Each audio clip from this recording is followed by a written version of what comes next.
Hello guys, good morning. So, ayan. Ito kasi yung topic natin ngayon is about po sa mga nanay na mga nagko-content.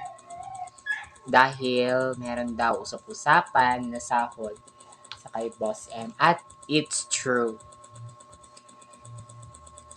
Alam nyo guys, nakakatuwa kasi pati yung mga lola or mga nanay, 40s pataas, yes, oo, totoo naman, is marunong silang mag-edit. O, 'di ba? Nakaka-inspired sila kasi bongga. Noon yung mga nanay is hindi marunong maghawak ng phone, hindi marunong mag-video.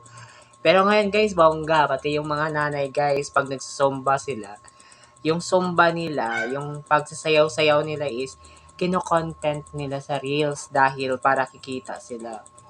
O, 'di ba? Napaka useful ng reels. Pero meron ding iba is na-stress dahil sa violation.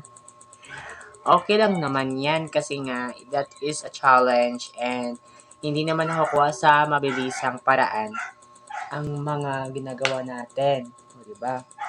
Tapos, next natin, yung mga bata, nagko-content din sila para sa earnings kay Meta, look.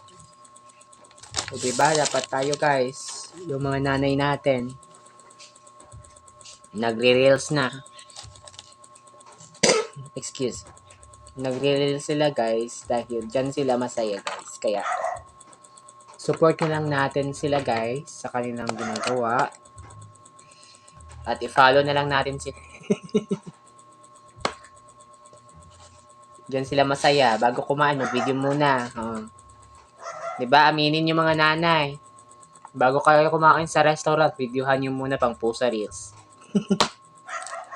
Diba? Na? Sige, bye-bye. Enjoy po sa pagre-reels.